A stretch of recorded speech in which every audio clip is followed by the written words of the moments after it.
Bonjour, aujourd'hui on va parler de la nourriture et on va parler d'une fausse bonne idée et puis on va après trouver des solutions. En fin de vidéo, je te donnerai des solutions concernant cette fausse bonne idée. Alors là, aujourd'hui, ce que je vais te dire, eh bien, c'est tout simplement que les gens qui veulent s'en sortir en faisant des économies sur la nourriture font une grave erreur. Alors on va voir pourquoi. On connaît tous, quand on a fréquenté des clubs où on a besoin d'argent un peu pour faire une activité, on connaît tous cette expression « manger des pâtes ». Moi, j'ai rencontré un merveilleux monsieur qui avait refait un pouls du ciel. Alors, je ne sais pas si tu sais ce que c'est qu'un pouls du ciel, mais un pouls du ciel, c'est un avion qui a la particularité, c'est des années 50 à peu près, de ressembler à une sorte de gros landau qui aurait une aile derrière et une aile devant. Le concept, si tu veux, c'est que c'était de fabriquer un avion qui volait en étant très compact. C'était l'époque héroïque de l'aviation populaire. Et ce monsieur m'avait dit, moi, pendant ce temps-là, j'ai mangé des pâtes. Alors ça peut souvent paraître un moyen de réussir à s'en sortir. C'est-à-dire que parfois, eh bien, on se dit, on va manger des pâtes. Alors il y a plusieurs raisons pour lesquelles moi, je ne suis pas pour. Et je vais t'expliquer. Et je vais t'expliquer pourquoi l'expérience des centaines de personnes que j'ai pu voir m'ont montré que ça n'était pas vrai. Alors, la première des choses, c'est que l'idée que tu vas faire des économies sur ta nourriture. Alors, je ne sais pas si tu y as réfléchi, mais la nourriture, c'est une des choses les plus fondamentales de la vie. C'est-à-dire que si tu regardes, moi j'ai l'habitude d'utiliser le terme des 3 semaines. 3 jours, 3 heures, 3 minutes. Tu sais, 3 heures, 3 heures. Et je classe comme ça et je dis, si tu ne manges pas pendant 3 semaines, tu es en danger de mort, pour ainsi dire. Si tu ne bois pas pendant 3 jours, tu es pratiquement mort, sauf si tu manges des nourritures humides, genre salade. Et si tu ne respires pas pendant plus de 3 minutes, tu risques de mourir. Et tu vois, les 3, on pourrait faire avec 4. Il y a donc cette idée que finalement la nourriture est très très très importante. C'est très important parce que ça va constituer ta base. On connaît tous la phrase qu'on attribuerait faussement à Hippocrate qui serait « ta nourriture doit être ta première médecine », etc. Donc à mon avis, s'il y a un endroit où on ne doit pas économiser, c'est la nourriture. Économiser, j'entends déjà en quantité. Il y a des gens qui se privent de manger pour offrir un iPhone à leur enfant. Alors si tu es en surpoids, c'est pas bien grave. Mais si tu es en train de te créer des carences, c'est grave et c'est gravissime. Ça arrive. Il y a aussi le fait que quand on va économiser sur sa nourriture, on va avoir tendance, on va pouvoir acheter de la junk food, de la saloperie. Parce que la particularité de notre monde, c'est tout simplement que la mauvaise nourriture coûte moins cher que la bonne.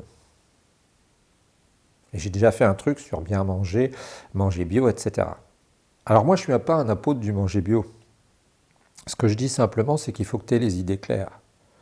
Plutôt que de travailler sur le comment, il faudrait peut-être te poser la question du pourquoi. Pourquoi est-ce que tu es dans cette situation ? Pourquoi est-ce que tu te poses cette question d'économiser ? Est-ce que tu n'as pas déjà d'autres pistes ? Est-ce que tu ne pourrais pas déjà, par exemple, voir si tu ne peux pas économiser sur d'autres secteurs ? Sur l'énergie. Alors, ça ne veut pas dire qu'il ne faut pas te chauffer. Sur la voiture. N'as-tu pas dans ton garage une voiture qui ne fait rien et qui te coûte 1 000 € par an ? Tu vois, il y a plein de choses comme ça qui sont à réfléchir selon moi et qui sont vraiment à fouiller, à creuser. Parce que si tu ne fais pas ça, si tu ne te lances pas dans une introspection globale, tu risques d'en souffrir. Donc surtout pas réduire sa nourriture personnelle, surtout pas réduire la qualité, mais ça peut être l'occasion en revanche de revoir ta nourriture. Et là, ça peut être très intéressant. Alors on va essayer de voir, j'ai parlé d'astuces pour essayer de nous en sortir. Qu'est-ce qu'on peut faire pour arriver ? Alors on a déjà vu quelque chose d'intéressant par exemple avec la nourriture bio, et il faudrait vérifier hein, parce qu'il y a des gens qui te vendent de la nourriture bio qui racontent un peu n'importe quoi, mais c'est que la nourriture bio contiendrait plus de nutriments. Or, parfois tu as de la nourriture bio qui est au même prix que la nourriture ordinaire. Moi j'ai un exemple de mon Lidl, pour ne pas le citer, je ne suis pas financé par le Lidl, qui propose du maïs bio au même prix que le maïs ordinaire. Alors les mauvaises langues diront oui, mais en fait, en boîte, hein, oui, mais en fait, c'est en Allemagne, c'est fait en Chine. Il va peut-être falloir quand même se calmer un jour, ou alors on n'achète plus rien. Donc déjà, tu peux aller sur ce champ-là, hein, t'occuper de regarder ce que tu peux acheter qui va être relativement moins cher. Et puis moi, je suis persuadé d'une autre chose concernant les quantités. Je suis persuadé, et ça c'est moi qui le dis, étant un gourmand, que entre les fois où on mange de manière compulsive, entre les fois où on mange quand on s'enguirlande ou quand ça ne va pas, et on mange mécaniquement, eh bien nous mangeons mal. C'est-à-dire que déjà nous mangeons mal. Nous mâchons très peu. Et souvent on avale notre repas à toute vitesse. Et si on avale notre repas à toute vitesse, si on mange très mal, eh bien on a une impression de ne pas se satisfaire. Et les anciens, hein, j'aime pas trop cette expression, mais les anciens, eh bien, ils avaient une sorte de religion du repas. Hein. Je te rappelle qu'ils disaient les grâces avant comme aux États-Unis, avant de manger, ils disaient merci pour ce repas et tout. Nous, c'est un truc à expédier. Hein. On est sur l'ordi, en train de manger comme ça. Et si déjà tu veux commencer sur le poste de dépense de la nourriture, à faire des économies ou rationaliser, eh bien, commence, à mon avis, par travailler là-dessus, en te disant, est-ce que je ne peux pas manger 30% moins, mais manger bien, c'est-à-dire manger calmement, manger tranquillement, arrêter mon portable, me concentrer sur ce que je fais, mâcher plus, penser à la nourriture que j'ingère. Alors on peut répéter aussi les fondamentaux. J'ai dit que la junk food coûte pas cher, c'est normal, parce que tu vas me pardonner l'expression, mais elle est chiée par milliers de tonnes. Hein, c'est-à-dire qu'on a réussi à faire cette prouesse de faire des aliments qui ressemblent à des aliments, mais qui n'en sont pas, qui coûtent moins cher, forcément, parce qu'on remplace tout. On remplace le beurre par des huiles hydrogénées, on remplace la farine par un substitut, on remplace, etc. Donc faut pas t'y faire avoir. Hein. Tu n'achètes pas de la junk food. Et puis, essaye de manger de la nourriture fraîche dans la mesure du possible. De la nourriture qui peut te nourrir, qui peut t'aider. Et puis, alors aussi, il y a plein d'astuces. Moi, je te dis, sors pas des marques. Si tu veux faire des économies, c'est paradoxal, mais ne sors pas des marques. Parce que ce qui se passe, c'est que le monde de l'agroalimentaire est un monde absolument infernal. Et tu peux lire un livre qui est très intéressant, qui s'appelle, je crois, Vous n'allez pas avaler tout ça, vous n'allez tout de même pas avaler ça. Et c'est un livre formidable qui est écrit par une personne qui en fait a vécu comme acheteur dans l'industrie alimentaire. En fait, son travail, c'était d'acheter des quantités pour les transformer. Alors, il montre à quel point la Chine a une suprématie, par exemple, sur la tomate, hein, en ayant racheté même des boîtes comme le Cabanon en Provence. Hein, et il explique qu'en fait, les tonnages étant tellement énormes que l'agroalimentaire gère la nourriture comme elle gérerait du pétrole ou une action. Hein, il ne faut pas te faire d'illusions. Si tu achètes un produit, ben on va rajouter tout un tas de saloperies qui ne sont pas forcément bonnes pour toi, mais qui sont bonnes pour les gens qui les vendent. C'est la raison pour laquelle je te dis de ne pas trop sortir des marques. Parce que c'est vrai que les marques, tu vas peut-être les payer 20 ou 30% de plus. Mais sur une marque, tu auras quand même une exigence de qualité. Voilà ce que j'avais à te dire concernant la nourriture. Ne surtout pas économiser sur la nourriture. Se poser des questions, pourquoi est-ce que j'ai besoin d'argent? Comment est-ce que je peux faire? Hein, au besoin, réduire ses quantités.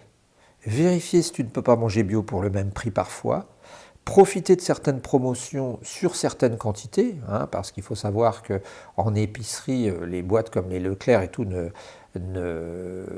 font pas nécessairement beaucoup de bénéfices. Hein. Alors, j'ai pas parlé non plus de la petite épicerie, parce que pour te dire franchement, moi,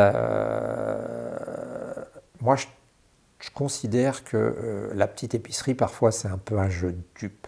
Hein. C'est vrai franchement, que moi, j'achète chez les Leclerc. C'est vrai que j'achète chez Intermarché, c'est vrai que j'achète chez Leader Price, c'est vrai que j'achète chez Lidl.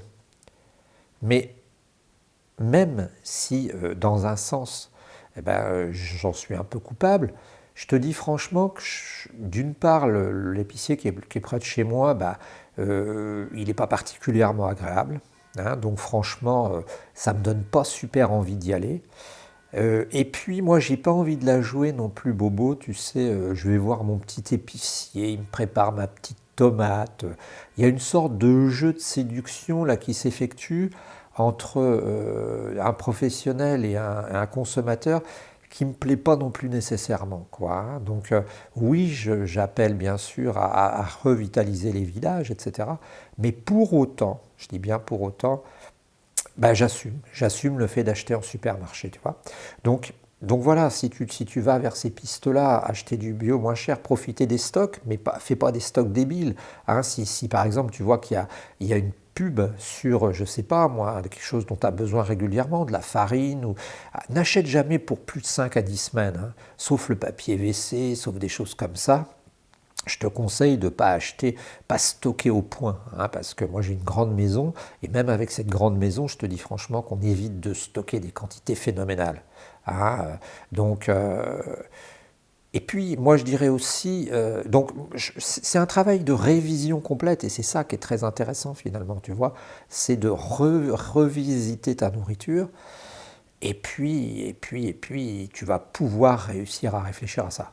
Alors, je vais essayer, si j'ai le temps, de te mettre un petit papier là sur un petit lien pour que tu puisses avoir les principales bases pour pouvoir à suivre, pour pouvoir améliorer et manger mieux sans dépenser plus. Mais je te le dis, n'économise pas sur la nourriture, tu risques de te faire très mal parce que dernière chose et dernier argument, hein, c'est que finalement, ce que tu vas économiser immédiatement, bêtement, eh bien, tu vas le dépenser à long terme parce que tu auras mal nourri ton organisme. Aime ton organisme, aime ton corps,